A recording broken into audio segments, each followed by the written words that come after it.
Hello YouTube, welcome back to Nutkin Farm. What have we got for you? Well, we got nuts. It's April 2024 and the nuts are falling, and I'm just gingerly walking along block 2 at the moment, picking up a couple of samples and having a look at what's there.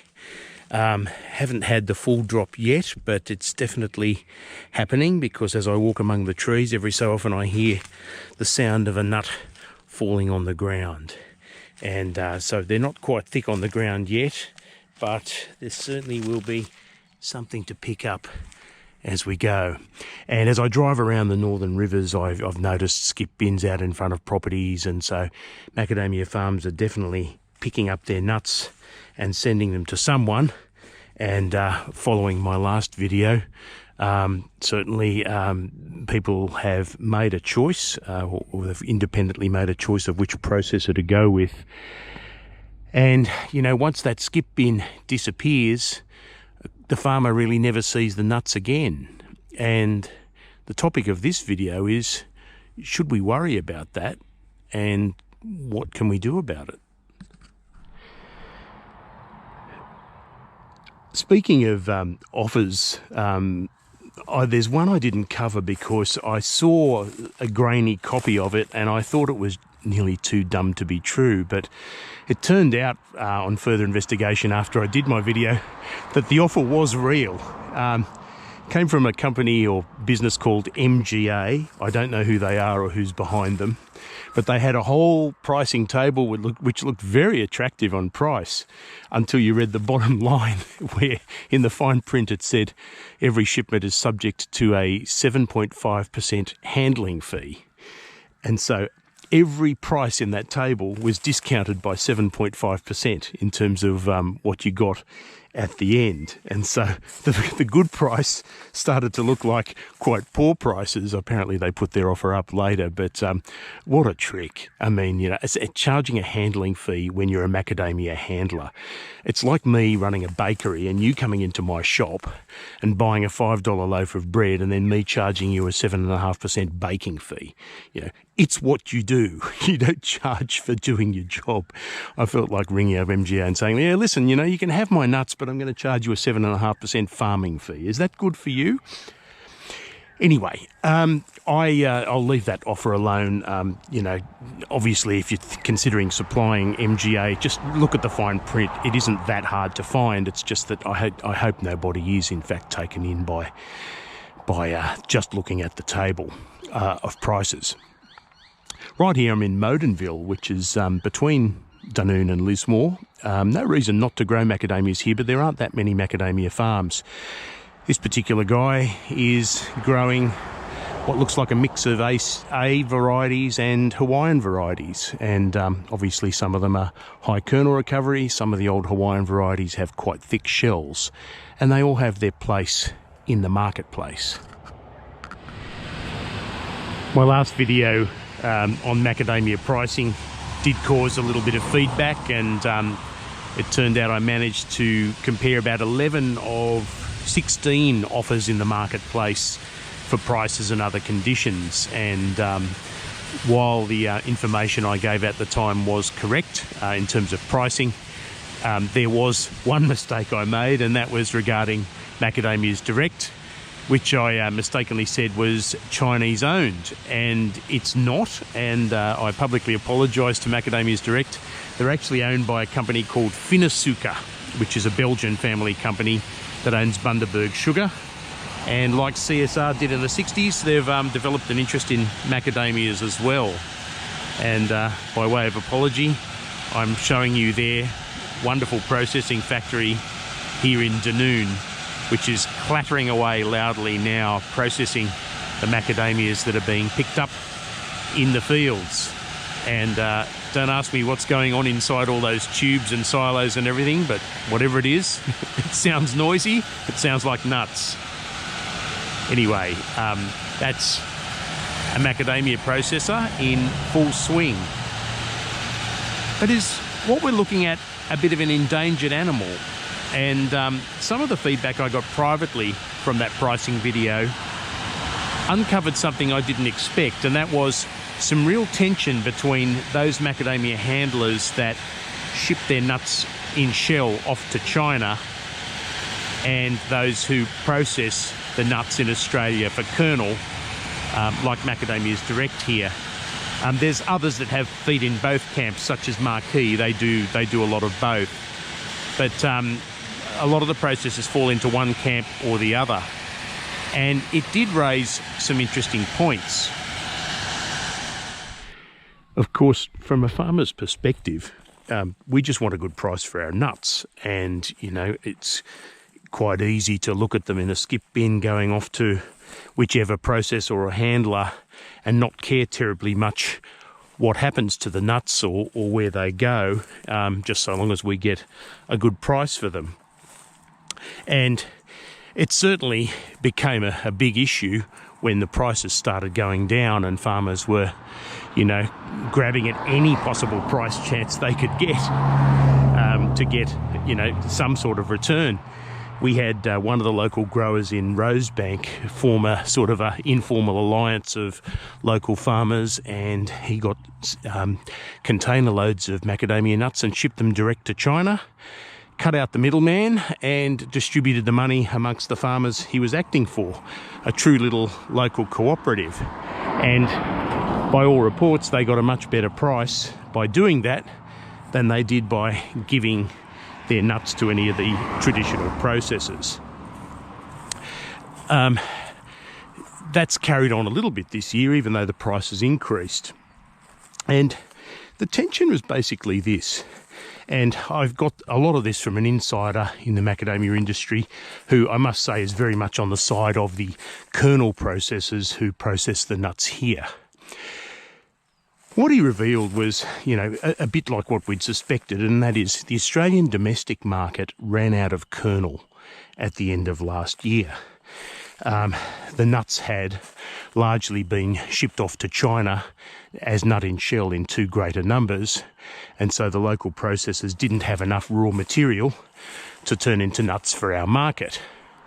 Now, you could have a couple of cynical responses to that, one of which might be, well, serve them right, they weren't paying a fair price, and therefore, under the law of supply and demand, they didn't give us the right price, so therefore you didn't get our supply, and our supply went to a better offer.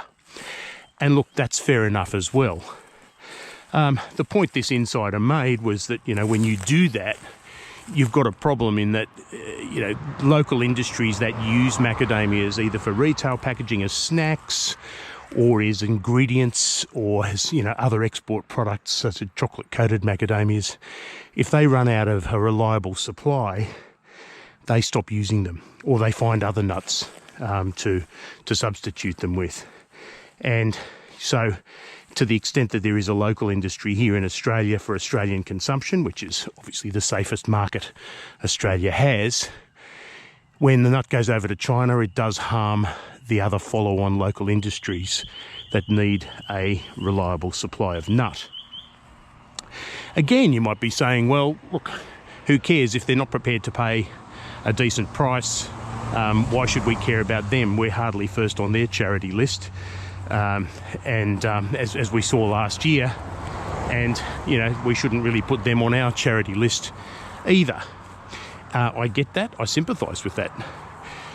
But there's a bigger picture, and the bigger picture is a little bit more disturbing in terms of the same old thing that we get with Australian primary industries, and we've had it for decades. Because we're a high labour cost country, and when we do things, we do them very well, but in terms of price competition, we will never be able to compete with cheap labour countries, or countries that don't have workers' rights or human rights generally. And so if we're pushed into a position where we're competing with those markets, Australian producers will need to find something better to win on, whether that might be quality or whatever else, but just not price itself. And the problem with shipping nut in shell to China is that every country can do it. Right? Not every country has processes like the one you just saw at Macadamia Direct. They're often very dependent on just shipping the plain nut in shell with no more processing done to it than removing the husk.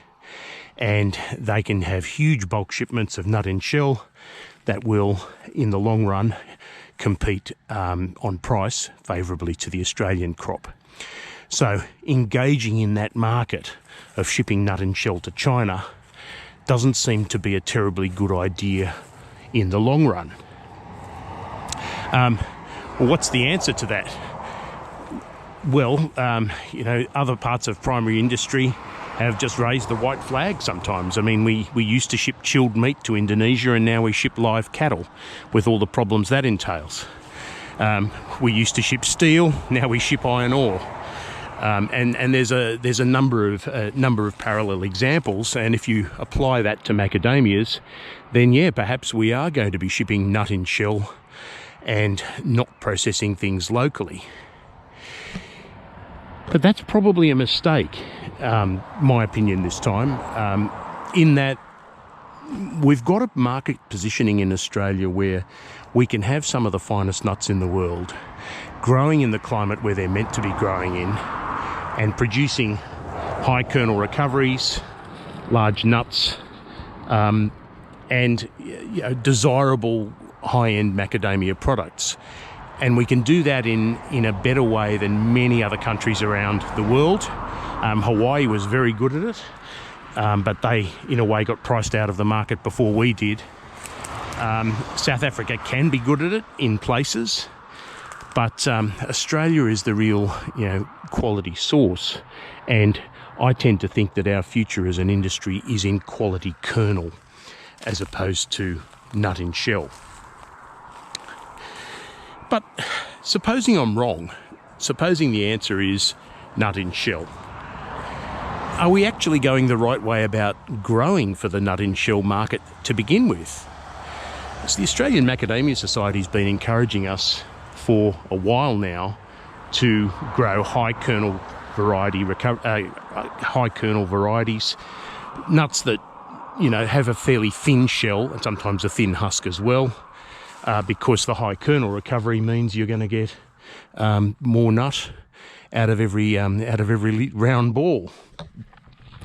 That's not really what the Chinese nut and shell market wants, and they want large nuts, definitely, but they also want some shell on them, because in general they sell macadamia nuts to their public, laser carved with a groove in the side of the nut, and they sell each bag of nuts with a key, and you twist the key and it opens up the macadamia nut and you can eat the insides. Now, that's currently how Chinese people like to eat macadamias.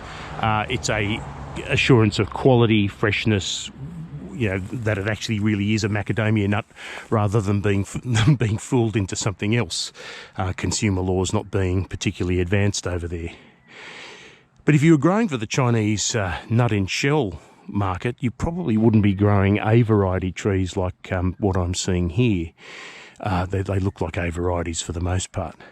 You'd be actually looking for something with a thicker husk, and this is why, strangely, this year, Marquee have come out and said we'll give you a bonus for A203s, which are a thick-shelled variety, but tend to produce quite large nuts. It's also the reason why some other Queensland processors who are catering purely to the nut and shell market want a size of at least 22 millimetres diameter. That's for the nut in shell. They don't care how much nut's inside it, but they want the nut in shell to be at least 22 metres diameter. Again, because it's sold in shell, there's a perception of quality, there's a perception of luxury nut the larger it is. And so most of the new plantings that I see in the macadamia industry, plantings like MCT1, which has a very thin shell, aren't super appropriate for the Chinese nut and shell market, for a couple of reasons. One is MCT1 is quite a high input nut to grow, so yes, you can get large nuts and they look large in their shell. However, the amount of inputs you need to spend on getting such a high kernel recovery nut means that you're probably better off on one of the old Hawaiian varieties with the thicker shell, even like the 334, triple threes, the 344s, those sorts of varieties that are much more shell than nut, and you can get large crops of them for less input. So there's that issue. Are we even growing for the Chinese nut and shell market anyway? but also looking longer term. What should we be doing with this whole issue about whether we, go for quality and look at the long-term future of the macadamia industry, or whether we look short-term simply at what's the best price I can get for my nuts this year. And so some of the private feedback I've been getting from my sort of macadamia price comparison is that, don't look only at the price when you're choosing someone to supply to. You can look at the bigger picture, you can look at the long-term issues, and you can decide if you want to support Australian macadamia processing by choosing certain processors over ones who just ship nut in shell to China. We already have this to some extent, but many Australian macadamia nuts go over to China as nut in shell, get processed there, and come back to Australia for the Australian consumption market. And they're sold as product of Australia because they are product of Australia. We don't know they've been back on a boat, to China and back again, which seems to me to be very inefficient. But if they can do their processing job in bulk more cost effectively than us doing it here, and look, one, there's a problem, but two, it does seem like a lot of the profit margin will go overseas once you've sold your nut there. So there's that issue. The other issue that I got some feedback on was on the timing of payments for macadamia nuts. So not just the price, but when you get your money. There is a discrepancy there. Not only can you get a bit more money at the moment for shipping nut and shell to China, but you can also get it a bit quicker, because when you sell your nut and shell, you get paid for it pretty much straight away by the Chinese buyer, and you can pass that back to your own farmers. When you are a processor of kernel, it's a little bit different. You have to process the kernel, that costs you money, and then you wait, of course, until your money gets paid by the processor over sometimes installments of, we've seen 10-month installments sometimes before you get all the money from your nut. Their justification for that is, well, we have to sell down our kernel, and so obviously we're progressively giving you money as we get the money. I still rail against that, I have to say. We have to carry so many costs as farmers. We fertilise in June, we spray in August, October, we do all the soil amendments, we do all this sort of maintenance on the farm, and of course we're not being paid anything for it. So then when we sell our nuts, we've paid for all these things along the way during the year, we pay for them immediately. And then when we sell our nuts, we still don't get the money. They say, oh, no, you've got to wait for us to get the money. Sort of would be different if the shoe was on the other foot, wouldn't it? Anyway, so there is our issue, guys. There's a very big tension at the moment between the nut and shell market and the kernel market, in that the kernel providers are obviously fighting for a share of the macadamia nuts grown in Australia. They're not going to bring them in from overseas. They get them from Australian farmers and they produce them in Australia. But they're under some definite financial pressures, particularly in terms of when it comes to competing on price, and also when they can pay the farmer for their crop. And that's the underlying thing going on in the back of the industry that you may not have known about. I thought it was important to raise it here. Start a bit of a discussion if you want to in the comments below. Should we be taking that bigger picture, longer term picture, and support the idea of Australia being a premium kernel market? Or should we jump on the bandwagon with the rest of the world and ship nuts in shell to China if they offer a higher price? Over to you guys. Thanks for watching today, and I'll see you again soon. Bye for now.